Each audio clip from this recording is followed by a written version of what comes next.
إن الحمد لله نحمده ونستعينه ونستغفره ونؤمن به ونتوكل عليه ونعوذ بالله من شرور أنفسنا ومن سيئات أعمالنا من يهده الله فلا مضل له ومن يضلل فلا هادي له أشهد أن لا إله إلا الله وحده لا شريك له وأشهد أن محمدا عبده ورسوله أرسله بالهدى ودين الحق ليظهره على الدين كله ولو كره المشركون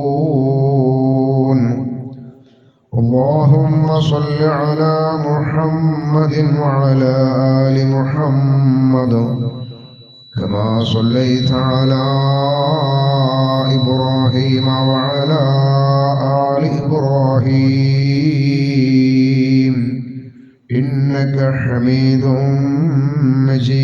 مجيد اللهم بارك على محمد وعلى آل محمد كما باركت على إبراهيم وعلى آل إبراهيم إنك حميد مجيد أما بعد فإن خير الحديث كتاب الله وخير الحدي حدي محمد صلى الله عليه وسلم وشر الأمور محدثاتها وكل محدثة بدعة وكل بدعة ضلالة وكل ضلالة في النار أعوذ بالله من الشيطان الرجيم يا أيها الذين آمنوا اتقوا الله حق تقاته ولا تموتن إلا وأنتم مسلمون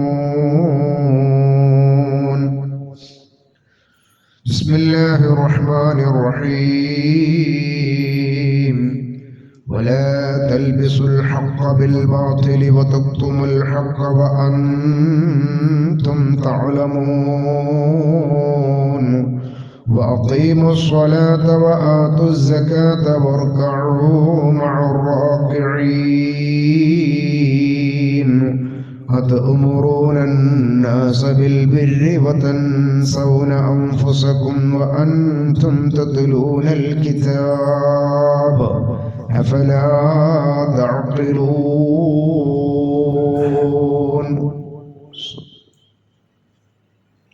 ഏറ്റവും ബഹുമാനമുള്ള സത്യവിശ്വാസിനികളെ അല്ലാഹുവിൻ്റെ നിയമനിർദ്ദേശങ്ങളെ ജീവിതത്തിൻ്റെ എല്ലാ മേഖലകളിലും ഏറ്റവും നല്ല സൂക്ഷ്മതയോടുകൂടി നിലനിർത്തി ജീവിക്കണമേ എന്ന് സ്വന്തത്തെ ഓർമ്മപ്പെടുത്തുന്നത് പോലെ നിങ്ങളെയും ഓർമ്മപ്പെടുത്തുകയാണ്, വസിയത്ത് ചെയ്യുകയാണ്. ഈ ലോകത്ത് നമ്മൾ ജീവിച്ചുകൊണ്ടിരിക്കുമ്പോൾ അല്ലാഹുവിനെ പരിപൂർണമായി തൃപ്തിപ്പെട്ടുകൊണ്ട് ജീവിക്കുവാനും ഈ ലോകത്തു നിന്ന് വിട പറയുന്ന നമ്മുടെ അവസാനത്തെ സമയം അല്ലാഹു നമ്മെ തൃപ്തിപ്പെട്ടുകൊണ്ട് വിട പറയുവാനുമുള്ള മഹാ തൗഫീഖിനായി സദാ പ്രാർത്ഥിക്കുക. അല്ലാഹു സുബ്ഹാനഹു തആല അവന്റെ ഇഷ്ടദാസന്മാരിൽ നമ്മയും ചേർക്കുമാറാവട്ടെ.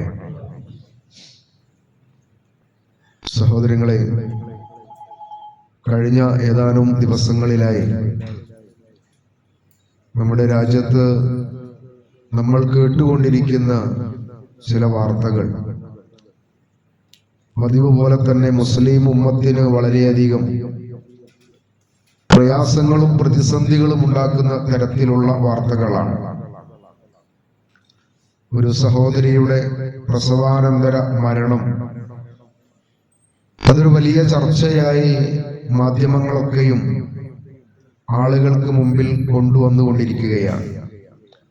മരണപ്പെട്ട സഹോദരി മുസ്ലിമാണെന്നതും ആ സഹോദരിയുടെ ഭർത്താവ് ഒരു മതപുരോഹിതനാണ്, മുസ്ലിം മതപുരോഹിതനാണ് എന്നതും തീർച്ചയായിട്ടും ചർച്ചകൾക്ക് കൂടുതൽ വ്യാപ്തിയും പ്രചാരണവും ലഭിക്കും എന്നത് ഈ അടുത്ത കാലത്തായി കണ്ടുവരുന്ന ഒരു പ്രത്യേകതയാണ്.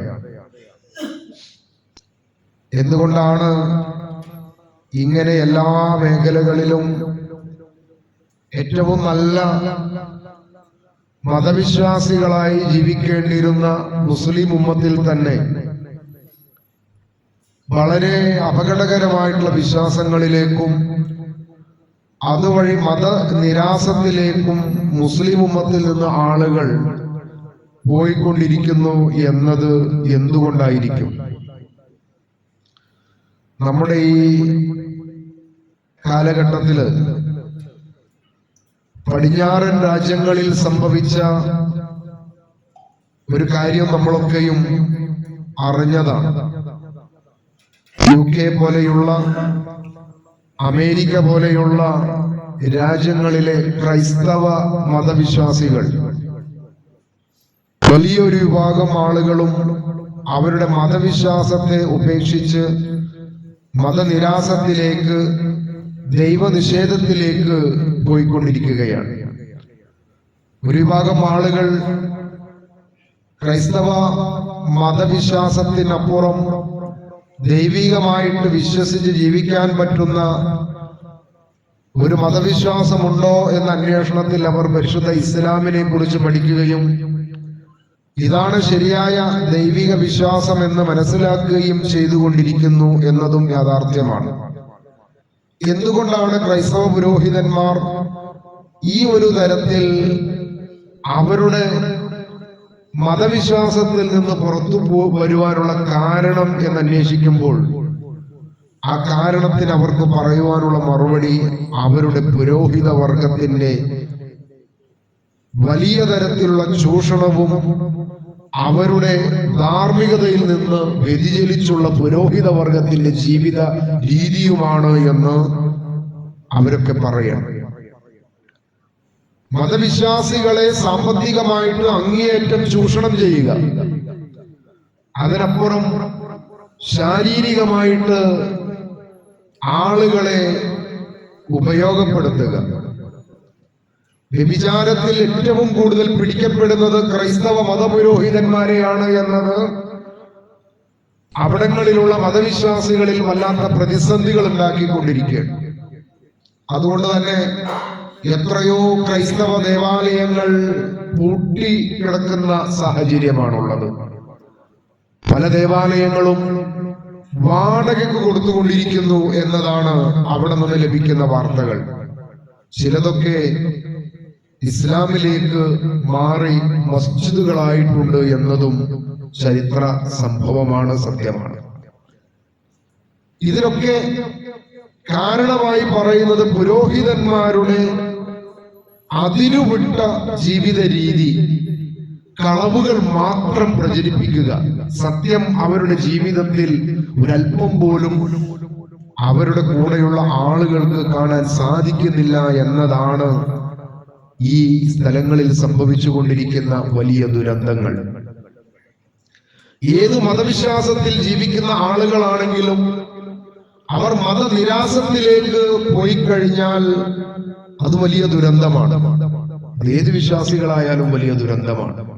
ഒരു മതവിശ്വാസത്തിന്റെ ചട്ടക്കൂടിൽ ജീവിക്കുന്ന ആളുകളിൽ നിന്ന് ഉണ്ടാകുന്നതല്ല മതനിരാസത്തിലേക്ക് പോകുന്ന ആളുകളിൽ നിന്ന് പിന്നീട് ഉണ്ടായിക്കൊണ്ടിരിക്കുന്ന പ്രശ്നങ്ങൾ. അവരൊരു പൊതുശല്യക്കാരായി മാറും. ഏത് രാജ്യത്താണെങ്കിലും ആ രാജ്യത്ത് ജീവിക്കുന്ന ജനതയ്ക്ക് അവർ ഭീഷണിയായി മാറും. അവരുടെ ജീവിതത്തിൽ പിന്നീട് യാതൊരു തരത്തിലുള്ള പരിമിതികളും ഉണ്ടാവുകയില്ല.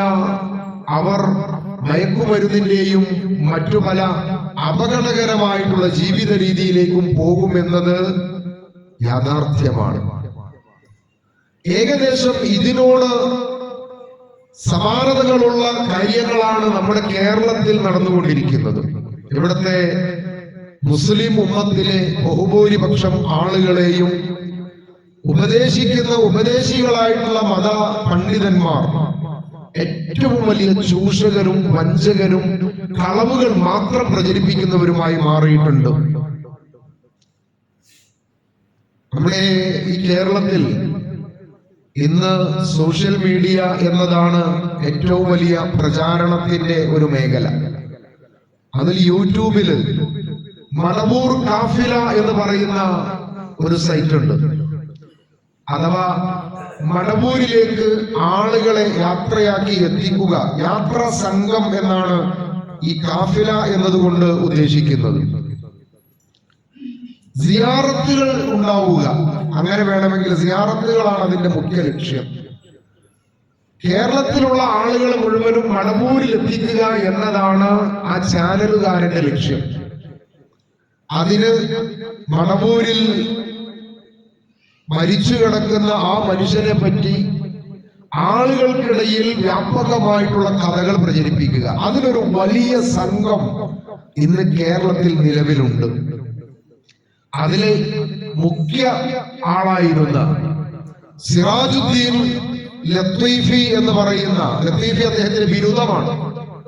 സിറാജുദ്ദീൻ എന്ന് പറയുന്ന ഈ മുസ്ലിയാർ, അദ്ദേഹം നിരന്തരം കളവുകൾ മാത്രം പ്രചരിപ്പിക്കുന്ന ഒരു മനുഷ്യനാണ്. ഓരോ സ്ഥലങ്ങളിൽ ആളുകളെടുത്ത് പോവുക, എന്നിട്ട് അവര് പറയുന്ന കള്ളക്കഥകൾ ആളുകളെ കേൾപ്പിക്കുക, എന്തും പറയാം അതിലൂടെ എന്നതാണ്. സത്യം ഒരല്പം പോലും ഉണ്ടാവുകയില്ല. അദ്ദേഹം തന്നെ മടവൂർ അദ്ദേഹത്തിന് നൽകിയ ഒരു അനുഗ്രഹമായിട്ട് പറയുന്നത് 54 ലക്ഷത്തിന്റെ ഒരു വീട് മടവൂരാണ് അദ്ദേഹത്തിന് നൽകിയത് എന്നാണ്. അള്ളാഹുവിൽ നിന്ന് കിട്ടിയ നിഅമത്തല്ല. ആ അനുഗ്രഹം, ആ ഫضല് ലഭിച്ചത് മടവൂരിൽ നിന്നാണ്. അത് എന്റെ അനുഭവമാണ് എന്നാണ് അദ്ദേഹം പറയുന്നത്. എന്നിട്ട് അദ്ദേഹം പറയാം, എന്തു പ്രതിസന്ധി ഉണ്ടെങ്കിലും എന്തു പ്രയാസമുണ്ടെങ്കിലും നിങ്ങൾ ആ മടവൂരിനോട് അപേക്ഷിക്കുക, അദ്ദേഹം നിങ്ങളെ സഹായിക്കും. ഇതാണ് അവരുടെ മുഖ്യ അജണ്ട. എന്നിട്ട് അദ്ദേഹം പറയാണ്, അജ്മീറിനേക്കാൾ വലിയ ഒരു മസാറായി, ആളുകൾ വന്നെത്തുന്ന കേന്ദ്രമായി മടവൂരിനെ ആക്കുക എന്നതാണത്രേ അവരുടെ ലക്ഷ്യം. അതെന്താ അജ്മീറിൽ വരുന്നത്? എന്തുകൊണ്ടാണ് അജ്മീറിനെ അവര് ടാർഗറ്റ് ചെയ്യുന്നത്? മടവൂരിലേക്ക് ഏതു ആളുകൾക്കും വരാം. അജ്മീറിൽ മതവിശ്വാസികൾ എന്നൊരു വിഭാഗമില്ല, മുസ്ലിങ്ങൾ എന്ന ഒരു കാഴ്ചപ്പാട് അവിടെ ഇല്ല. അവിടെ വരുന്ന അധികവും ഭണ്ഡാരപ്പെട്ടിയിലേക്ക് വരുന്ന സമ്പത്ത് മുസ്ലിം അല്ലാത്ത ആളുകളിലെ നേർച്ചപ്പണങ്ങളാണ്. അതുപോലെ തന്നെ മടവൂരിലും മുസ്ലിങ്ങൾക്കായിട്ടുള്ള ഒരു കേന്ദ്രമല്ല, ആർക്കും വരാം, അവരുടെ പ്രശ്നങ്ങൾ മുഴുവനും അവിടെ പറയാം. ഇനി എന്താണ് നിങ്ങൾക്ക് വന്നാൽ ലഭിക്കുക? നിങ്ങളുടെ എല്ലാ മുസീബത്തുകൾക്കും പരിഹാരമാണ്. എന്നിട്ട് പറയാണ്, സൗദി അറേബ്യയിൽ ഒരു ആള് ജയിലിൽ അകപ്പെട്ടു. അയാൾ 2-3 ദിവസം ആലോചിച്ചു ഈ ജയിലിൽ കിടക്കുന്നതിന്റെ ദുരന്തം. അപ്പോഴാണ് അദ്ദേഹത്തിന് ഓർമ്മ വന്നത്, ഞാൻ എന്തിനാ ഇങ്ങനെ കാത്തു കിടക്കുന്നത്? എന്നെ ജയിലിൽ നിന്ന് ഇറക്കാൻ പറ്റുന്ന ആളാണല്ലോ മടവൂര്. അദ്ദേഹത്തെ വിളിച്ചു, അദ്ദേഹം പ്രാർത്ഥിച്ചു. ഉടനെ തന്നെ മടവൂര് നേരെ സൗദിയിലെ ആ ജയിലിൽ ചെന്നു. ആ മനുഷ്യനെ ജയിലറയിൽ നിന്ന് പുറത്തു കൊണ്ടുവന്നു. എന്നിട്ട് അവിടെ ഇരിക്കുന്ന ഉദ്യോഗസ്ഥന്മാരുടെ അറബിയിൽ ചില കാര്യങ്ങൾ സംസാരിച്ചു. അവര് ഇയാളായിട്ട് പോകാൻ വേണ്ടി പറഞ്ഞു. അവര് പോന്നു. ജയിലിന്റെ പുറത്തെ വാതിൽ കടന്നതിന് ശേഷം പിന്നെ അദ്ദേഹത്തെ കണ്ടിട്ടില്ല. അദ്ദേഹം പിന്നെ അപ്രതീക്ഷിതനായി കേരളത്തിൽ തന്നെ വന്നു. നിമിഷങ്ങൾ മതി സൗദിയിലെത്താൻ, മക്കയിലെത്താൻ, അമേരിക്കയിലെത്താൻ, എവിടെ വേണമെങ്കിലും പറന്നെത്താൻ കഴിയുന്ന, ഇത്രയും വിളിച്ചാൽ വിളിക്ക് ഉത്തരം നൽകുന്ന ഒരു ശക്തി ലോകത്ത് വേറെ പരിചയപ്പെടുത്താനില്ലാത്ത വിധം ഈ മനുഷ്യനെ പറഞ്ഞു പരിചയപ്പെടുത്തിക്കൊണ്ടിരിക്കുകയാണ്. ആ പരിചയപ്പെടുത്തിയ വ്യക്തി ഇന്ന് കേരളത്തിലെ ജയിലിലാണ്. അദ്ദേഹത്തെ ഈ കേരളത്തിലെ ജയിലിൽ നിന്ന് മടവൂരിൽ നിന്നൊന്ന് ചെന്നൊന്ന് പുറത്തു കൊണ്ടുവരാൻ ഈ മടവൂരിനെ കൊണ്ട് സാധിക്കുമോ? അദ്ദേഹം വിളിക്കുമോ മടവൂരിനെ? അങ്ങനെ സംഭവിക്കുമോ? ഇറക്കി കൊണ്ടുവരാൻ പറ്റുമോ? സൗദിയിൽ അത്ര ദൂരമൊന്നുമില്ലല്ലോ, കേരളത്തിലാണല്ലോ. എന്താ അദ്ദേഹം ജയിലിലാവാനുണ്ടായ കാരണം? അദ്ദേഹത്തിന്റെ സഹധർമ്മിണിയുടെ 5ാമത്തെ പ്രസവമാണ്. അത് വീട്ടിൽ നിന്ന് മതി. മടവൂരിന്റെ രക്ഷയുണ്ടെങ്കിൽ വേറെ ഒന്നും പേടിക്കാനില്ല എന്നതാണ് അവരുടെ വിശ്വാസം. അള്ളാഹുവിന്റെ കൽപ്പനയായിരിക്കാം, അള്ളാഹുവിന്റെ വിധിയായിരിക്കാം. ആ സഹോദരി ആ മരണത്തിൽ രക്തം വാർന്ന് മരണപ്പെട്ടു. ഇതൊരു വലിയ ദുരന്തമാണ്. വിശ്വാസത്തിന്റെ പേരിൽ ആളുകൾക്ക് നൽകേണ്ടുന്ന ചികിത്സ യഥാവിധി നൽകാതിരിക്കുക എന്നത് ക്രിമിനൽ കുറ്റമാണ്. ഒരാളെ കൊന്നിൽ കളയുക എന്ന് പറയുന്നത് ഇന്ന് അതിന് യാതൊരു നിലവാരവുമില്ലാതായിരിക്കുകയാണ്. ഇന്നലെ വൈകുന്നേരം ഒരു വാർത്ത നമ്മളൊക്കെ കേട്ടു. 6 വയസ്സ് പ്രായമുള്ള ഒരു കുട്ടി, 6 വയസ്സ് പ്രായമുള്ള ഒരു കുട്ടിയെ കാണാനില്ല. പരിസരങ്ങളിലൊക്കെ അന്വേഷിക്കുന്നുണ്ട്, തിരയുന്നുണ്ട്, കുട്ടിയെ കാണാനില്ല. ആ പ്രദേശത്തെ CCTV ക്യാമറയുടെ പരിശോധനയിൽ പോലീസുകാർക്ക് കണ്ടത് 20 വയസ്സ് പ്രായമുള്ള ഒരു യുവാവിനോടൊപ്പം ആ കുട്ടി അവസാനമായി ഓടിക്കളിക്കുന്നത് കണ്ടിട്ടുണ്ട്. മണിക്കൂറുകൾ കഴിഞ്ഞപ്പോ ആ കുട്ടിയുടെ മൃതദേഹം ആ പാടത്ത് നിന്ന് ഒരു കുളത്തിൽ നിന്ന് കിട്ടി. ഒരു കുട്ടിയെ കൊന്ന് കുളത്തിലിടുക എന്നത് ഒന്നുമല്ലാത്ത ഒരു കാലമായി മാറിയിരിക്കുകയാണ്. മരിക്കുന്ന മക്കൾ എന്തിനാ മരിച്ചതെന്ന് അവർക്ക് അറിയില്ല. ഈ കൊന്നവർക്കറിയോ എന്തിനാ കൊന്നതെന്ന് അതും അറിയില്ല. മുഹമ്മദ് റസൂലുള്ളാഹി സ്വല്ലല്ലാഹു അലൈഹി വസല്ലം പറയാണ്, ഒരു കാലം വരാനുണ്ട്, ആ കാലത്ത് കൊല്ലുന്നവർക്ക് അറിയില്ല എന്തിനാ ഞാൻ അവരെ കൊല്ലണം, കൊല്ലപ്പെട്ടവനറിയില്ല എന്തിനാപ്പ എന്നെ അവൻ കൊന്നത്. രണ്ടു കൂട്ടർക്കും അറിയാത്ത തരത്തിൽ കൊലപാതകങ്ങൾ വർദ്ധിക്കും. ഒരു പ്രശ്നമല്ലാത്ത ഒരു കാലമായി മാറും. എത്രയാണ് കൊലപാതകങ്ങൾ നടക്കുന്നത് നിരന്തരം. ഈ സാഹചര്യങ്ങളിലൊക്കെയും ഈ തരത്തിലുള്ള ആളുകൾക്ക് യഥാർത്ഥത്തിൽ ദൈവികമായിട്ടുള്ള ബോധം നൽകി, നിങ്ങൾ കൊലപാതകിയാണെങ്കിൽ തീർച്ചയായിട്ടും അല്ലാഹു നിങ്ങളെ ശിക്ഷിക്കുക തന്നെ ചെയ്യും, പിടികൂടപ്പെടുക തന്നെ ചെയ്യും എന്ന ധാർമ്മികമായ ബോധ്യം നൽകേണ്ടതിനു പകരം തീർത്തും മായാവിക്കഥകൾ കൊണ്ട് സമൂഹത്തെ വല്ലാത്ത ഒരു മോശമായ അവസ്ഥയിലേക്ക് എത്തിച്ചിരിക്കുകയാണ്. ഇവർ പറയുന്ന കഥകൾ യാഥാർത്ഥ്യമാണെന്ന് ബോധ്യപ്പെട്ട് പല ആളുകളും അവിടെ ചെന്ന് പ്രശ്നങ്ങൾ പറയാൻ തുടങ്ങി. സഹോദരങ്ങളെ, നമ്മുടെയൊക്കെ അടുത്ത സ്ഥലമാണല്ലോ ഈ പറയപ്പെടുന്ന സ്ഥലം. നിങ്ങൾ ആ ഭാഗത്തേക്കൊക്കെ ഒന്ന് യാത്ര ചെയ്തിട്ട് ഒരല്പസമയം ഒന്ന് അതിന്റെ പരിസരം ഒന്ന് നിരീക്ഷിക്കുക. ഞാൻ 3 തവണ ആ പ്രദേശത്ത് പോയിട്ടുണ്ട്. ആ ഭാഗത്തേക്ക് പോകുമ്പോ അവിടെ ഒന്ന് പോയി എന്റെ കൂടെ യാത്ര ചെയ്യുമ്പോൾ എപ്പോഴും അത്തരം കേന്ദ്രങ്ങളെ പരിചയപ്പെടുത്തി കൊടുക്കേണ്ടുന്ന ആളുകൾ ഉണ്ടാവും എന്റെ കൂടെ. അവിടെ നടക്കുന്ന ചൂഷണങ്ങളെ കുറിച്ച്, അവിടെ നടക്കുന്ന അധാർമികതകളെ കുറിച്ച്.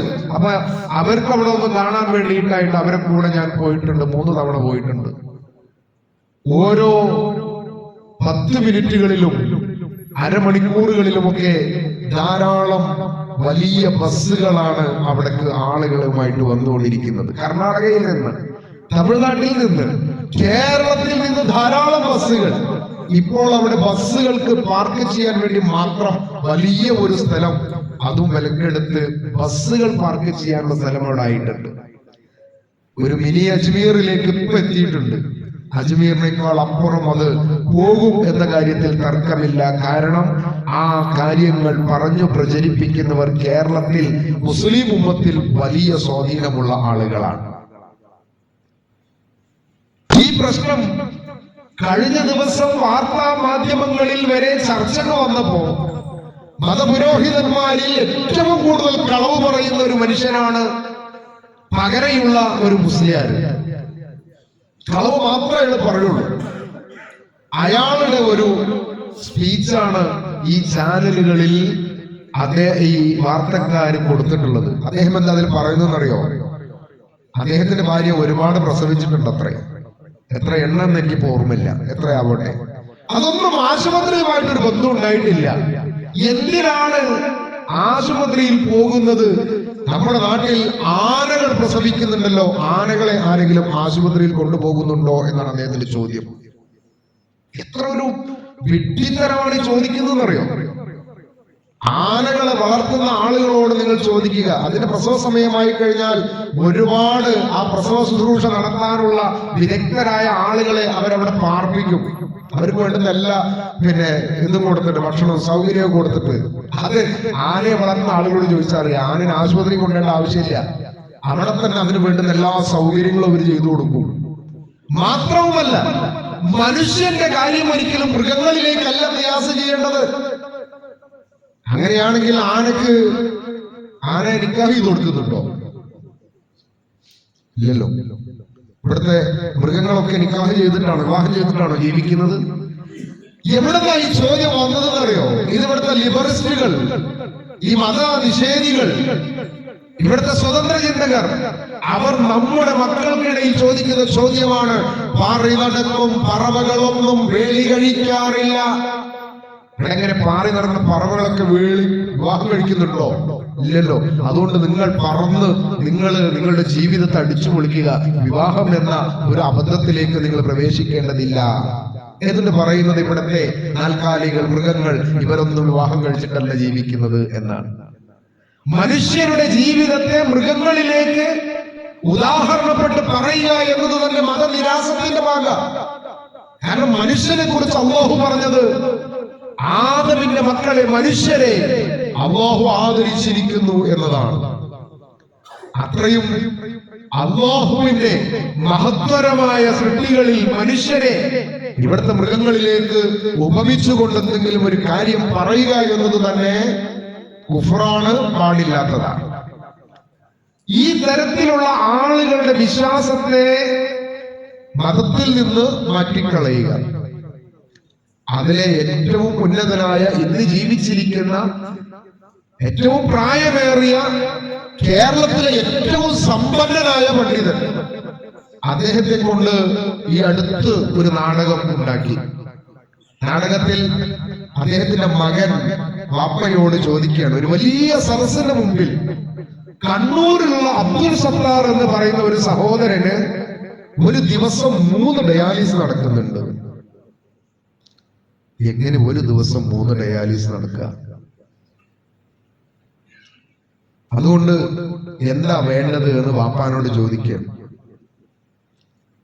വാപ്പ പറയാ, വേണ്ട, ഒന്നും വേണ്ട, 3ഉം വേണ്ട, ഒരു ഡയാലിസിസ് നടത്തണ്ട, 3ഉം നടത്തണ്ട. അത് കേട്ടപ്പോൾ മകൻ ആമീൻ, അവെല്ലാരും കൂടി ആമീൻ. അതോടെ അബ്ദുൽ സത്താറിന്റെ ഡയാലിസിസ് മൂപ്പര് പരിഹരിച്ചു. ഈ പ്രസംഗം കഴിഞ്ഞിട്ട് ഇയാൾക്ക് പോകാനുള്ള സ്ഥലം എവിടെയാണെന്നറിയോ? ഈ പ്രസംഗിച്ചിട്ട് ഒരു ഡയാലിസിസ് നടത്തണ്ട, 3 നടത്തണ്ട എന്ന് ഫത്വ കൊടുത്ത, ആശീർവദിച്ച ഇയാൾക്ക് ആ പരിപാടി കഴിഞ്ഞാൽ പോവേണ്ടത് മൈത്ര ഹോസ്പിറ്റലിലേക്കാണ്. അവിടെ ഡോക്ടറെ അടുത്ത് അപ്പോയിന്റ്മെന്റ് എടുത്ത് കാത്തു നിൽക്കുക. മൂപ്പര സ്വന്തം കാര്യത്തിന് മൂപ്പര് വേണ്ട എന്ന തീരുമാനം എടുത്തിട്ടില്ല. ഒരു മാസത്തിലകം അധികം കോഴിക്കോട് മൈത്ര ആശുപത്രിയിലെ ICUവിൽ തന്റെ മലമൂത്ര വിസർജനം പോലും നിയന്ത്രിക്കാൻ പറ്റാതെ കിടന്നിരുന്ന ഒരു മനുഷ്യനാ മറ്റൊരാളുടെ ഡയാലിസിസ് വേണ്ട എന്ന തീരുമാനമെടുത്തത്. നിനക്ക് തീരുമാനമെടുക്കാൻ പറ്റുന്ന ആളുകളാണ് എന്ന് ഈ പാമര ജനതയെ പറഞ്ഞു പറ്റിക്കുക. എന്നിട്ട് ഓരോ ചാറങ്ങളിലേക്കും മക്ബറകളിലേക്കും ആളുകളെ നടത്തിക്കൊണ്ടിരിക്കുക. ഈ മനുഷ്യൻ തന്നെയാണ് സഹോദരങ്ങളെ ഇത് പറയുന്നത്. നമ്മുടെ ഉമ്മത്ത് വലിയ അപകടത്തിലേക്ക് പോയിക്കൊണ്ടിരിക്കുന്നത്. ഇവർ വഞ്ചകരാണ്, ഇവർ മതപുരോഹിതന്മാരല്ല, ഇവർ മതത്തിനെതിരുള്ളവരാണ് എന്ന് ഈ ഉമ്മത്തിനെ ബോധ്യപ്പെടുത്തിയില്ലെങ്കിൽ, ഇവരിലൂടെയാണ് മതത്തെ കാണുന്നതെങ്കിൽ ഈ ഉമ്മത്ത് നിരീശ്വരവാദത്തിലേക്കാണ് ഇവര് അവസാനം പോവുക. കാരണം ഇവർ പറയുന്നത് കളവാണെന്ന് ബോധ്യപ്പെട്ടു കഴിഞ്ഞാൽ പിന്നീട് അവര് ആകെപ്പെടുത്തം വിടും. വളരെ ചെറിയ ആളുകളെ വീണ്ടും സത്യം അന്വേഷിച്ച് തൗഹീദിന്റെ മാർഗത്തിലേക്ക് എത്താൻ സാധ്യതയുള്ളൂ. ബഹുഭൂരിപക്ഷം ആളുകളും നിരീശ്വരവാദികളായി പോയാൽ അവർക്ക് നഷ്ടം എന്നതിനപ്പുറം ഈ രാജ്യത്തിന്റെ സ്വസ്ഥതയ്ക്ക്, സമാധാനത്തിന് അത് വലിയ അപകടമാണ്. അവര് മതനിരാസത്തിലേക്ക് പോയാൽ നരകത്തിലായിരിക്കും, കാഫിറായിരിക്കും എന്നൊക്കെ സത്യമാണെങ്കിലും അത് അവന്റെ വ്യക്തിപരമായ ഒരു പ്രശ്നമായിട്ട് നാളെ മഹ്ശറിൽ അവൻ അനുഭവിക്കേണ്ട നരക ശിക്ഷയാണെങ്കിലും, ഒരു മനുഷ്യൻ മതബോധ ചിട്ടയിൽ ജീവിക്കുന്ന ഒരു മനുഷ്യൻ മതനിരാസത്തിലേക്ക് പോയാൽ അവനെ കൊണ്ട് ആ മഹലിൽ വലിയ ശല്യങ്ങൾ ഉണ്ടാവും, ബുദ്ധിമുട്ടുകൾ ഉണ്ടാവും. അതാണ് ഏറ്റവും വലിയ പ്രശ്നം. അതുകൊണ്ട് ഈ പുരോഹിതന്മാർ പറഞ്ഞു വരുന്ന കളവുകൾ ഇത് കളവുകളാണ് എന്ന് ബോധ്യപ്പെടുത്തേണ്ടുന്ന ഉത്തരവാദിത്വം, ബാധ്യത മതവിശ്വാസികൾക്കുണ്ട് എന്നതുകൊണ്ട് ബോധ്യപ്പെടുത്തുകയാണ്. ഐലക്കാടുള്ള ഒരു മക്കാമിൽ അവിടുത്തെ വലിയ ഒരു കാര്യം, അവിടുത്തെ വലിയ ഒരു സംഭവം ഈ പുരോഹിതനെ കൊണ്ട്, കേരളത്തിലെ ഏറ്റവും പ്രായം കൂടിയ ഏറ്റവും സമ്പന്നനായ ധാരാളം പള്ളികളുള്ള ആയിരക്കണക്കിന് മദ്രസകളും പള്ളികളും മതസ്ഥാപനങ്ങളും അതിന്റെ ഉന്നതനായ ആൾ, അദ്ദേഹം പറഞ്ഞ ഒരു കളവ്, അദ്ദേഹത്തിന്റെ വീട്ടിൽ ഒരു സഹോദരി മരിച്ചു. ഈ മരിച്ച സഹോദരിയെ കാറിലിട്ട് അവർ ഈ അയിലക്കാടിലേക്ക് കൊണ്ടുവന്നു. എന്നിട്ട് ആ മക്കാമ് തുറന്നു, അതിന്റെ ഉള്ളിലേക്ക് ആ സഹോദരിയെ കിടത്തി. വരുന്ന വഴിയിൽ ഒരുപാട് ഗ്രന്ഥങ്ങൾ പറയുന്നുണ്ട്. കാറിന്റെ 4 ടയറും പൊട്ടി എന്ന് പറയുന്നുണ്ട് ആ ചുരം ഇറങ്ങി വരുമ്പോൾ. പിന്നെ 100 നായ്ക്കൾ അവരെ കാറിനെ തടഞ്ഞു നിർത്തി എന്ന് പറയുന്നുണ്ട്. ഇതൊക്കെ അതിൽ ആളുകളെ ശ്രദ്ധ കിട്ടാൻ വേണ്ടി പറയുന്ന കളവുകളുടെ ഹൈലൈറ്റുകളാണ്. എന്നിട്ട് ഈ സഹോദരിയെ മക്കാമിന്റെ ഉള്ളിൽ പൂട്ടിയിട്ട് ഇവർ പുറത്ത് കാത്തു നിന്നു. ഏതാനും മണിക്കൂർ കഴിഞ്ഞപ്പോൾ ആ മരിച്ച സഹോദരി അവിടെ നിന്ന് എഴുന്നേറ്റ് വന്നു. അവളുടെ വയറിന്റെ ഭാഗത്ത് ഒരു ഓപ്പറേഷൻ ചെയ്ത ഒരു പാടും ഇവർ കണ്ടു എന്നാണ് പറയുന്നത്. ഇത് പ്രചരിപ്പിച്ച ഈ മനുഷ്യന്, അദ്ദേഹം മരിച്ചിട്ടില്ല, അദ്ദേഹം ബോധരഹിതനായി വീണു. അദ്ദേഹത്തെ എന്തുകൊണ്ട് ആ മക്ബറയിൽ കൊണ്ടുപോയി അവര് ചികിത്സിച്ചില്ല, അവിടെ കിടന്നില്ല? ഇയാള് തന്നെ പറയുന്ന ആ ഒരു സംഭവം സത്യമാണെങ്കിൽ ഇയാൾക്ക് ഈ ബോധക്ഷയമുണ്ടായപ്പോൾ എന്തുകൊണ്ട് ഐലക്കാട് മക്കാമിൽ കൊണ്ടുപോയി പൂട്ടിയിട്ടില്ല? എന്തുകൊണ്ട് കോഴിക്കോട് ഏറ്റവും വലിയ സൂപ്പർ സ്പെഷ്യാലിറ്റി ഹോസ്പിറ്റലിലെ ICUവിൽ കൊണ്ട് പ്രവേശിപ്പിച്ചു? ഈ ഒരു ചോദ്യമാണ് ഞാൻ ഓതി വെച്ച ആയത്തുകളുടെ നമ്മുടെ മുമ്പിൽ ഇന്ന് നമുക്ക് മനസ്സിലാക്കാനുള്ളത്. അല്ലാഹു സുബ്ഹാനഹു വ തആല ജൂതന്മാരോട് അവരോട് പറയുന്ന ചില സംഭവങ്ങളാണ്. അവരോട് പറയുന്ന ഒരു കാര്യം, നിങ്ങൾ ഒരിക്കലും സത്യമല്ലാത്തതും കൂടി, സത്യവും മിഥ്യയും കൂടി കൂട്ടിക്കലർത്തരുത്. സത്യം സത്യമായിട്ട് പറയണം, കളവിനെ കളവായിട്ട് തന്നെ ഇത് കളവാണ് എന്ന് ജനങ്ങൾക്ക് ബോധ്യപ്പെടുത്തി കൊടുക്കണം. ഇത് രണ്ടും കൂടി മിക്സ് ചെയ്തിട്ട് പറയരുത്. എന്തുകൊണ്ടാണ് ഈ കഥകൾക്ക് ഒരു ക്ലിപ്പ് മുസ്ലിം ഉമ്മത്തിൽ കിട്ടുന്നതെന്ന് അറിയോ? നമ്മുടെയൊക്കെ മുസ്ലിം ഉമ്മത്തിൽ ഒരു വിശ്വാസമുണ്ട്, കറാമത്ത്, മുഅ്ജിസത്ത് എന്ന് പറയുന്ന 2 സംഭവങ്ങൾ. അത് രണ്ടും സത്യമാണ്, ഹക്കാണ്. മുഅ്ജിസത്ത് സംഭവിച്ചിട്ടുണ്ട് ഈ ലോകത്ത്, ഭൂമി ലോകത്ത് സംഭവിച്ചിട്ടുണ്ട്. ഇനി ഒരിക്കലും മുഅ്ജിസത്ത് ഭൂമി ലോകത്ത് സംഭവിക്കുകയില്ല. കാരണം അത് അല്ലാഹു സുബ്ഹാനഹു വ തആല അവന്റെ അമ്പിയാക്കളിലൂടെ, റസൂലുകളിലൂടെ ആ ജനതക്ക് അല്ലാഹുവിനെ പരിചയപ്പെടാൻ അവരിലൂടെ കാണിക്കുന്ന അത്ഭുതമായ, ആ മനുഷ്യനാൽ ഒരിക്കലും സംഭവിക്കാൻ സാധ്യതയില്ലാത്ത അമാനുഷികമായ, മനുഷ്യന്റെ കഴിവിനപ്പുറം ഒരു ശക്തിയുണ്ട് എന്ന് ബോധ്യപ്പെടുത്താൻ ആ പ്രവാചകന്മാരിലൂടെ വെളിപ്പെടുത്തുന്നതിനെയാണ് മുഅ്ജിസത്ത് എന്ന് പറയാ. അത് ഉണ്ടായിട്ടുണ്ട്, തർക്കമില്ല, നിഷേധിക്കാൻ പാടില്ല. എന്നാൽ ഇനി മുഅ്ജിസത്ത് സംഭവിക്കോ? ഇനി ഇവിടെ ഒരു മുഅ്ജിസത്ത് അല്ലാഹുവിന്റെ റസൂലുകളിലൂടെ സംഭവിക്കുകയില്ല. കാരണം ഇനി ഒരു പ്രവാചകൻ പുതുതായിട്ട് വരാനില്ല. എന്നാൽ കറാമത്ത് എന്ന് പറയുന്ന സംഭവമുണ്ടോ? തീർച്ചയായിട്ടും കറാമത്ത് ഉണ്ട്. അത് ഖിയാമത്ത് നാൾ വരെ ഉണ്ടായിക്കൊണ്ടിരിക്കും. അല്ലാഹുവിനെ തൃപ്തിപ്പെട്ട് ജീവിക്കുന്ന ഒരു മനുഷ്യൻ, അല്ലാഹുവിന്റെ നിയമങ്ങളും നിർദ്ദേശങ്ങളും പാലിച്ചുകൊണ്ട് ജീവിക്കുന്ന ഒരു മനുഷ്യൻ, അതിന് പ്രത്യേകമായിട്ടൊരു കോലമില്ല, ഒരു പേരുമില്ല, ഒരു ദർജയും മാറില്ല. ഇതന്നെ ദർജ. അല്ലാഹുവിന്റെ നല്ല ഒരു ആബിദ്, അവന് എല്ലാ വിഷയത്തിലും റബ്ബിൽ സൂക്ഷ്മതയുണ്ടാകും. അതാരാണ്? അതിങ്ങനെ തെരഞ്ഞു പിടിച്ച് ഏതെങ്കിലും ഒരു സ്റ്റേജിന്റെ മേലെ കൊണ്ട് ഇരുത്താൻ പറ്റിയ അങ്ങനത്തെ ഒന്നും ഉണ്ടാവില്ല. അങ്ങനത്തെ ഒന്നും ആവശ്യമില്ല.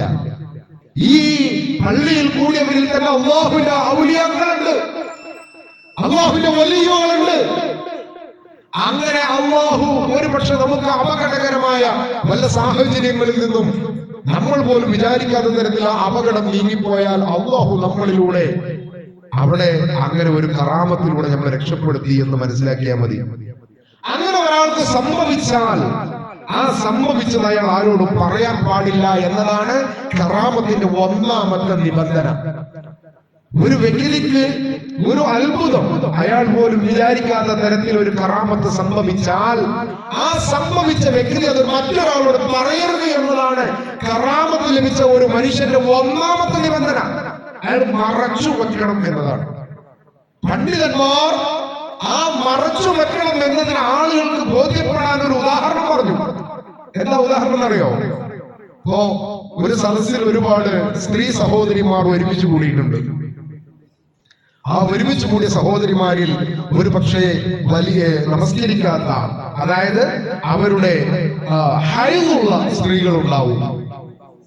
മാസമുറ സംഭവിച്ച അവരാരും ആ കൂടിയ സ്ത്രീകളോടൊക്കെ അത് വെളിപ്പെടുത്തൂല. അവര് എത്ര അത് മറച്ചു വെക്കുമോ അതിനേക്കാൾ മറച്ച് ഒരു കറാമത്ത് സംഭവിച്ച ഒരു വ്യക്തി അത് മറച്ചു വെക്കണം എന്നതാണ് അതിന്റെ നിബന്ധന. പിന്നെ എങ്ങനെ ഇതിങ്ങനെ പാടി പറയുന്ന സമ്പ്രദായം ഉണ്ടായത്? എവിടെ നിന്നത് തുടങ്ങിയത്? അങ്ങനെ ഉണ്ടാവാൻ പാടില്ല. ഉണ്ടെങ്കിൽ തന്നെ മറച്ചു വെക്കണം. അത് പാടി പറയാൻ പാടുള്ളതല്ല. അതുകൊണ്ട് തന്നെ ഈ കറാമത്തുകൾ മുഴുവനും സത്യമാണ് എന്നതിനെ ആളുകൾക്കിടയിൽ ചൂഷണം ചെയ്യുന്നതിന് വേണ്ടിയാണ് ഇത് ഉപയോഗപ്പെടുത്തുന്നത്.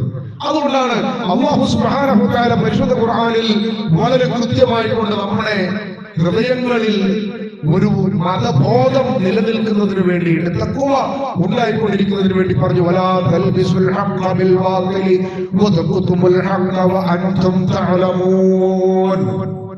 നിങ്ങൾ സത്യവും അസത്യവും കൂട്ടിക്കലർത്തി ആശയക്കുഴപ്പമുണ്ടാക്കരുത്. കറാമത്ത് എന്നത് ഹഖാണ്, സത്യമാണ്. പക്ഷെ കറാമത്ത് ഉണ്ടായി എന്ന് പറഞ്ഞുകൊണ്ട് ആളുകളെ പറഞ്ഞ് പറ്റിച്ച് ഇനി നിങ്ങൾക്ക് എന്ത് പ്രശ്നം ഉണ്ടെങ്കിൽ ഇയാളെ സമീപിച്ചോളൂ എന്ന് പറയുന്ന സമ്പ്രദായം ഉണ്ടാവരുത്. അതെന്താണ്? അത് ഏറ്റവും വലിയ അപകടകരമായ ഒരു രീതിയാണ്. അതുകൊണ്ട് സത്യത്തെയും അസത്യത്തെയും നിങ്ങൾ കൂട്ടിക്കലർത്തരുത്. സത്യം സത്യമായും അസത്യം അസത്യമായി തന്നെ വേറിട്ട് നിങ്ങൾ രണ്ടും കൂടി കൂടിക്കലർന്നുകൊണ്ട് ആളുകളെ പറ്റിക്കുന്ന ഒരു സമ്പ്രദായം ഉണ്ടാവരുത്. അതിന് അടുത്ത ആയത്തിൽ വരുന്നത്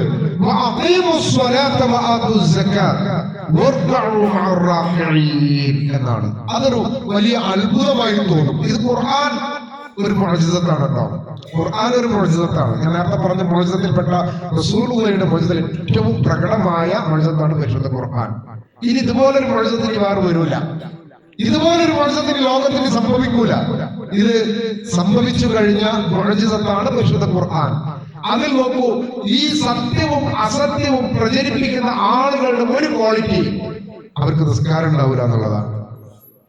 നിസ്കാരത്തിൽ അവർക്ക് ശ്രദ്ധ ഉണ്ടാവില്ല. ഇവർ ഈ പറഞ്ഞ് പ്രചരിപ്പിക്കുന്ന മനുഷ്യൻ തന്നെ വർഷങ്ങളോളം നമസ്കാരം ഉപേക്ഷിച്ചൊരു വ്യക്തിയാണ്. നിസ്കരിച്ചിട്ടുണ്ടായിരുന്നില്ല വർഷങ്ങളോളം, 10 വർഷത്തിലധികം ഒരൊന്നു പോലും നിസ്കരിച്ചിട്ടില്ലാത്തൊരു മനുഷ്യനാണ്. അല്ലാഹു ഇവിടെ പറയാണ്, ഒരു വിശ്വാസിയുടെ ക്വാളിറ്റി അവൻ നമസ്കാരം നിഷ്ഠയോടെ നിർവഹിക്കുന്നവനായിരിക്കണം. സകാത്ത് നൽകുക, റുക്കൂഅ് ചെയ്യുന്നവരുടെ കൂടെ റുക്കൂഅ് ചെയ്യുക. അതെന്താ വല്ലാത്തൊരു അത്ഭുതമുള്ള ആയത്ത് അവസാനിപ്പിക്കുന്നത്. ഞാൻ വീട്ടിൽ നിസ്കരിക്കലുണ്ട് എന്ന് പറഞ്ഞാൽ ഒഴിവാവോ? ഇല്ല. റുക്കൂഅ് ചെയ്യുന്നവരോടൊപ്പം റുക്കൂഅ് ചെയ്യുന്ന നമസ്കാരം അത് ജമാഅത്തായിട്ട് നിർവഹിക്കണം എന്നതിലേക്ക് സൂചനയാണത്. അപ്പോ ഞാൻ അവിടെ നിസ്കരിക്കലുണ്ട്, ഞാൻ മക്കത്ത് പോയിട്ട് പല ആൾക്കാർ പറയുന്നത് അറിയാം, മൂപ്പര് ഇവിടെ നിസ്കരിക്കണത് നമ്മൾ കാണൂല, ശരി തന്നെയാണ്. പക്ഷെ മൂപ്പര് മക്കത്ത് പോയിട്ട് നിസ്കരിച്ചു വരുന്നതാണ്. അതും വിശ്വസിക്കാൻ ഈ ഉമ്മത്തിൽ ആളുണ്ട്. മൂപ്പരവിടെ പോയി നിസ്കരിക്കണുണ്ടെങ്കിൽ ഇപ്പൊ എന്താ കുഴപ്പം? അതിന് പറ്റുന്നുണ്ടെങ്കിൽ അവിടെ പോയി നിസ്കരിച്ചോട്ടെ. ഇങ്ങനെ പറയണം. അങ്ങനെ പോകാൻ പറ്റും? ഒരാൾക്ക് മക്കത്ത് കണ്ടുപോയി നിസ്കരിക്കാൻ പറ്റുമോ? ഇല്ല, പറ്റൂല. അതിന് പല കാരണങ്ങളുണ്ട് പറ്റൂല എന്നുള്ളതിന്. ഒന്നാമത്തെ കാരണം, നമ്മുടെ നാട്ടിലെ നമസ്കാരവും മക്കത്ത് നമസ്കാരം കൂടി മണിക്കൂറുകളുടെ വ്യത്യാസമുണ്ട്. ഇവിടെ ബഹുസ്കരിക്കുന്ന സമയത്ത് ഇവിടെ ബഹുസ്കരിക്കാൻ വരാതെ മൂപ്പര് മക്കത്ത് പോയി എന്നാണ് അവിടെ 10 മണി ആയിട്ടുള്ളൂ, ബാങ്ക് കൊടുത്തിട്ടില്ല. സഹോദരങ്ങളെ, അടുത്ത ആയത്തിൽ ഒന്നുകൂടി വ്യക്തമാക്കിക്കൊണ്ട് ഒരു കാര്യം പറയാം. أتأمرون الناس بالبر وتنسون أنفسكم وأنتم تتلون الكتاب أفلا تعقلون. നിങ്ങൾ ആളുകളോട് നന്മ ചെയ്യാൻ കൽപ്പിക്കുന്നു. നിങ്ങൾ ആളുകളോട് പറയുന്നു ഇന്ന കാര്യം ചെയ്തോളി, ഇത് തരക്കേടില്ല, നല്ലതാ, നിങ്ങൾ ഇന്ന വെള്ളം പോയി കുടിച്ചോളി, ഇന്ന സ്ഥലത്ത് പോയിട്ട് സിയാറത്ത് ചെയ്തോളി, ഇന്ന സ്ഥലത്ത് പോയിട്ട് നിങ്ങൾ എല്ലാ കാര്യങ്ങളും പറഞ്ഞോളി, നിങ്ങൾക്കൊക്കെ അതിന് പരിഹാരം ഉണ്ടാവുന്നു. ഇവരെ സ്വന്തം കാര്യം വരുമ്പോഴോ ഇവർ ആ ഭാഗത്ത് ഒന്നും തിരിഞ്ഞു ഇവർ ആശുപത്രി പോവുക. ഇവർ അതിന് പറ്റുന്ന ഈ ആളുകളെ ചൂഷണം ചെയ്ത് കിട്ടുന്ന സമ്പത്ത് കൊണ്ട് കേരളത്തിലെ ഏറ്റവും ചെലവേറിയ ലക്ഷങ്ങള് ചെലവേറിയ ആശുപത്രിയിലാണ് ഇവര് പോയിട്ട് അഡ്മിറ്റ് ആകുന്നത്. ഇവരാരും ഈ ചാർത്തിക പോയി കിടക്കണില്ല. ഇവരാരും അവിടുന്ന് കൊണ്ടുവരുന്ന വെള്ളം കുടിച്ച് ശിഫാക്കുന്നില്ല. പക്ഷെ ആളുകളോട് പറയുന്നത് ചെയ്തോളൂ, അങ്ങനെ നിങ്ങൾ ചെയ്യരുത് എന്ന് പറയാ. ഇത് ജൂതന്മാരുടെ സ്വഭാവമായിരുന്നു. ആളുകളോടൊന്ന് പറയും, പ്രവൃത്തി വേറൊന്ന് ചെയ്യും. ആ പ്രവൃത്തിയും ഈ പരിപാടിയും മുസ്ലിം ഉമ്മത്തിനെ പിടികൂടിയിട്ടുണ്ട്. ജൂതന്മാരുടെ മുഴുവൻ കാപ്പറ്റ്യവും മുസ്ലിം ഉമ്മത്തിലെ പുരോഹിതന്മാരിൽ നിന്ന് നേർക്ക് നേരെ സംഭവിച്ചുകൊണ്ടിരിക്കുന്നുണ്ട്. അതുകൊണ്ട് ഇത് വലിയ അബദ്ധമാണ്. ഈ ഉമ്മത്തിന് വലിയ പ്രശ്നങ്ങളാണ്. ഈ ഉമ്മത്ത് ആളുകൾക്കിടയിൽ പരിഹാസിക്കുവാനും വിചാരണ ചെയ്യുവാനും പുരോഹിതന്മാരാൽ കാരണമാകുന്നുണ്ട് എന്ന യാഥാർത്ഥ്യത്തെ തിരിച്ചറിയണം. ഈ തരത്തിലുള്ള പുരോഹിതന്മാരുടെ അടുത്തേക്ക് പോകുന്ന ആളുകൾ ഇവര് ചൂഷകരാണ്, വഞ്ചകരാണ് എന്ന് തിരിച്ചറിയുകയല്ലാതെ ഈ ചൂഷണങ്ങളിൽ നിന്ന് രക്ഷപ്പെടാൻ വേറെ മാർഗങ്ങൾ ഇല്ല. അല്ലാഹു സുബ്ഹാനഹു വ തആല പറയാണ്, നിങ്ങൾ വേദഗ്രന്ഥം ധാരാളം ഓതിക്കൊണ്ടിരിക്കെ. അങ്ങനെ അതൊരു പ്രത്യേക ചോദ്യമാണ്. നമ്മളെന്താ പറയാന്ന് പറയുമ്പോ ഒരു ഓതിയ കിതാബിന് വല്ല കണക്കുണ്ടോന്നാണ്. എത്ര കിതാബ് ഓതിയാരാ, എന്നിട്ട് ഒരു കളവ് പറയുന്ന നിങ്ങൾ ഈ പറയുന്നത്? അങ്ങനെ ചോദിക്കുക നമ്മളോടൊക്കെ സാധാരണ. ഓരെത്ര കിതാബാ ഓതിയിട്ടുള്ളത്? അള്ള പറഞ്ഞെന്നോ അതന്നെയാണ്. നിങ്ങൾ ധാരാളം കിതാബ് ഓതുന്നുണ്ട്, എന്നിട്ട് നിങ്ങളുടെ പ്രവൃത്തിയും നിങ്ങളുടെ സംസാരവും ഒന്നല്ല. അത് രണ്ടു തരത്തിലാണ്. അതുകൊണ്ട് അല്ലാഹു സുബ്ഹാനഹു വ തആല മറ്റൊരു അധ്യായത്തിൽ പറഞ്ഞു, യാ അയ്യുഹല്ലദീന ആമനൂ ലിമ തഖൂലൂന മാ ലാ തഫ്അലൂൻ. വിശ്വാസികളാണ് നിങ്ങളെങ്കിൽ, മുഅ്മിനീങ്ങളാണെങ്കിൽ നിങ്ങൾ പ്രവർത്തിക്കാത്ത ഒരു കാര്യം മറ്റുള്ളവരോട് കൽപ്പിക്കരുത്.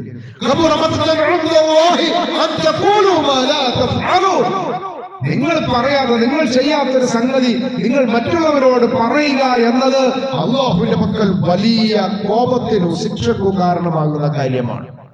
അതുകൊണ്ട് ഈ പുരോഹിതന്മാർ, ഇപ്പോൾ ജയിലിലായ ആ പുരോഹിതനെ മടവൂര് വന്ന് ആ ജയിലിൽ നിന്ന് ഇറക്കിക്കൊണ്ടുവരുന്ന ഒരു വീഡിയോ ആളുകൾക്ക് മുമ്പിൽ പ്രചരിപ്പിക്കാൻ അദ്ദേഹത്തിന് സാധിച്ചാൽ അവരീ പറയുന്നതിന് ഏറെക്കുറെയൊക്കെ സത്യമാണ് എന്ന് ബോധ്യപ്പെടാൻ അത് മതി. അതുകൊണ്ട് അങ്ങനെ പറ്റുമോ എന്ന് ഈ തരത്തിലുള്ള വിശ്വാസികളായ ആളുകളോട് നമുക്കൊക്കെയും ചോദിക്കാം.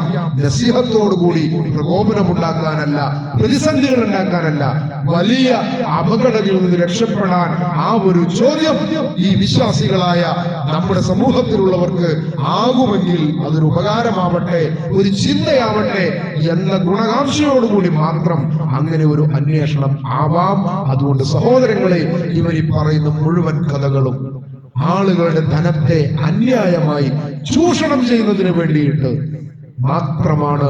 അതുകൊണ്ട് അതിൽ യാതൊരു ഹക്കുമില്ല എന്ന് ബോധ്യപ്പെട്ടുകൊണ്ടിരിക്കുകയാണ്.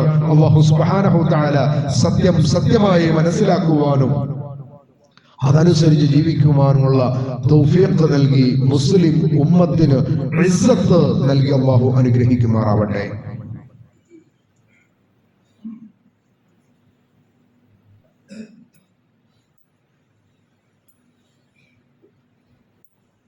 അൽഹംദുലില്ലാഹ് الذي هدانا لهذا وما كنا لنهتدي لولا أن هدانا الله. اللهم صل على محمد وعلى آل محمد كما صليت على إبراهيم وعلى آل إبراهيم إنك حميد مجيد. أما بعد فاتقوا الله عباد الله. സഹോദരങ്ങളെ, സഹോദരിമാരെ, അള്ളാഹുവിനെ സൂക്ഷിക്കണേ എന്ന് ഒരിക്കൽ കൂടി ഓർമ്മപ്പെടുത്തുകയാണ്. വളരെ പ്രതിസന്ധികളാണ് മുസ്ലിം ഉമ്മത്തിൻ്റെ മേൽ വന്നുകൊണ്ടിരിക്കുന്നത്. ഓരോ ഭാഗത്തു നിന്നും വലിയ വലിയ പ്രശ്നങ്ങളാണ്. കഴിഞ്ഞ ദിവസം കൊച്ചിയിൽ നിന്ന് ഒരു ഭീകരവാദിയെ അറസ്റ്റ് ചെയ്തിട്ടുണ്ട്. പാകിസ്ഥാൻ പൗരനായിട്ടാണ് ആൾ അറിയപ്പെടുന്നതെങ്കിലും മറ്റേതോ പടിഞ്ഞാറൻ രാജ്യത്ത് കൂടി പൗരത്വമുള്ള, പാകിസ്ഥാന്റെ മിലിറ്ററിയിലൊക്കെ സേവനം ചെയ്തിരുന്ന, മഹാരാഷ്ട്രയിലെ താജ് ഹോട്ടലിലെ ഭീകരാക്രമണത്തിൽ പങ്കുണ്ട് എന്ന് പറയപ്പെടുന്ന, അങ്ങനെ ഒരുപാട് പ്രശ്നങ്ങളുള്ള ഒരാൾ കേരളത്തിലെ ഒരു ഹോട്ടലിൽ നിന്ന്, അതും ഒരു താജ് ഹോട്ടലാണെന്നാണ് തോന്നുന്നത്, അതിൽ നിന്ന് കഴിഞ്ഞ ദിവസം അറസ്റ്റ് ചെയ്തിട്ടുണ്ട്. ആ നാടകത്തിൻ്റെ ഒക്കെ ബാക്കി പത്രങ്ങൾ എങ്ങനെയൊക്കെയാണ് വരിക എന്ന് പറയാൻ പ്രയാസമുണ്ട്. എന്തൊക്കെയാണ് സംഭവിക്കുക എന്നത്, ആരെയാണ് ഉന്നം വെക്കുന്നത്, ആരെയാണ് ലക്ഷ്യം വെക്കുന്നത്, എങ്ങനെയാണ് അവൻ കേരളത്തിലെത്തിയത്, ആരാണ് എത്തിച്ചത്, ഇതിനൊക്കെ ഇന്ന് പലപ്പോഴും നാടകങ്ങളാണ് സംഭവിച്ചുകൊണ്ടിരിക്കുന്നത്. ഓരോ കഥകൾ ഉണ്ടാക്കിയെടുത്ത് അതിൽ ഉന്നം വെക്കുന്ന പല സമ്പ്രദായങ്ങളും നമ്മൾ കണ്ടതാണ്. മഹാരാഷ്ട്രയിലെ ആ ഭീകരാക്രമണം തന്നെ കൃത്യമായ നാടകമായിരുന്നു. ഏറ്റവും നല്ല ഒരു പോലീസ് ഉദ്യോഗസ്ഥൻ ഹേമന്ത് കർക്കരെ എന്ന് പറയുന്ന അദ്ദേഹത്തെ അവിടെ വെച്ച് കൊന്നത് ഭീകരവാദികളാണ് എന്നാണ് പറഞ്ഞ് നമ്മളൊക്കെ മനസ്സിലാക്കുന്നത്. എന്താണ് അതിന്റെ യാഥാർത്ഥ്യമെന്ന് അള്ളാഹുവിന് മാത്രമേ അറിയുള്ളൂ, പിന്നെ അത് പ്ലാൻ ചെയ്ത ആളുകൾക്കും. ഇനി എന്തൊക്കെയാണ് ഉദ്ദേശം എന്നറിയില്ല. കഴിഞ്ഞ ദിവസമാണ് ഒരു മനുഷ്യൻ മലപ്പുറത്ത് വന്നിട്ട് കേരളത്തിൽ, മലപ്പുറം പ്രത്യേകം ഒരു സ്റ്റേറ്റാണ്, പ്രത്യേകം ഒരു വിഭാഗം ആളുകളുടെ മാത്രമേ ഇവിടെ നടക്കുള്ളൂ, ഇവിടെ ബാക്കിയുള്ളവർക്കൊന്ന് ശുദ്ധമായി ശ്വസിക്കാൻ പോലും കഴിയില്ല എന്ന ഏറ്റവും മോശമായ വിദ്വേഷ പ്രസംഗം നടത്തിയാണ് പോയത്. ഓരോന്നിങ്ങനെ ഇറങ്ങി കളിക്കുന്നുണ്ട്. അവർക്ക് ഉന്നം വെക്കുന്നത് കേരളത്തിലെ പ്രഗത്ഭമായിട്ടുള്ള ഒരു രാഷ്ട്രീയ പാർട്ടിയെയാണ്. കാരണം പല രാജ്യങ്ങളിലും, നമ്മുടെ ഇന്ത്യയിലെ പല സ്റ്റേറ്റുകളിലും അവിടുത്തെ മുസ്ലിം ഉമ്മത്തിന് യാതൊരു പുരോഗതിയും ഉണ്ടാകാതിരിക്കാൻ കാരണം അവിടുത്തെ മുസ്ലിങ്ങൾക്ക് ശക്തമായ ഒരു രാഷ്ട്രീയ പാർട്ടി ഉണ്ടായിരുന്നില്ല എന്നതാണ്. അവരൊക്കെയും അവിടെയുള്ള രാഷ്ട്രീയ പാർട്ടികളിലെ അംഗങ്ങളായതുകൊണ്ടാണ് കൊൽക്കത്തയിലെ ഒക്കെ മുസ്ലിങ്ങളുടെ ഇന്നത്തെയും ദുരന്തം. ഇന്നും ആ സൈക്കിൾ റാലി കൊണ്ട്, ആ സൈക്കിൾ ചവിട്ടിക്കൊണ്ട് കുടുംബത്തെ നോക്കുന്ന ആ മുസ്ലിം കുടുംബങ്ങൾ ഇന്നും അതുപോലെ അധപ്പതിക്കാൻ കാരണം മുസ്ലിങ്ങളെ വോട്ടിന് മാത്രം ഉപയോഗപ്പെടുത്തി അവർക്കൊരു പുരോഗതിയും കൊടുത്തില്ല എന്നുള്ളതാണ്. കേരളത്തിൽ അങ്ങനെയല്ല. കേരളത്തിന് അതിന് വ്യത്യസ്തമായിട്ടുള്ള ചില സംവിധാനങ്ങളുണ്ട്. അതുകൊണ്ട് ആ സംവിധാനത്തെ തകർക്കുക എന്നത് പല ആളുകളുടെയും ലക്ഷ്യമാണ്. അതിന്റെ പിന്നിൽ പലതരത്തിലുള്ള പ്രചരണങ്ങളും തുടരെ വന്നുകൊണ്ടിരിക്കുന്നുണ്ട്. ഏതായാലും നമ്മൾ ജാഗ്രതയുള്ളവരായിരിക്കണം. പലതും സംഭവിക്കാൻ സാധ്യതയുണ്ട് എന്നതാണ് പല നാടകങ്ങളുടെയും അവസാനമായിട്ട് നമ്മൾ ഇതുവരെ മനസ്സിലാക്കിയിട്ടുള്ളത്. ആയതുകൊണ്ട് നിരന്തരമായിട്ട് പ്രാർത്ഥിക്കുക അള്ളാഹുവിനോട് എന്നല്ലാതെ അതിനേക്കാൾ വലിയ ഒരു രക്ഷ നമുക്ക് മറ്റൊന്നും പ്രതീക്ഷിക്കാനില്ല. തീർച്ചയായിട്ടും നമ്മൾ മുസ്ലിങ്ങളാണ് എന്ന് പറയുന്നതിൽ കാണിക്കുന്ന ആ ഒരു ആർജവം ഉണ്ടല്ലോ. എന്ത് പ്രതിസന്ധി വന്നാലും ഞങ്ങൾ മുസ്ലിങ്ങളാണ്, അത് പറയാൻ പറ്റുക എന്നത് ഈമാനിന്റെ ഭാഗമാണ്.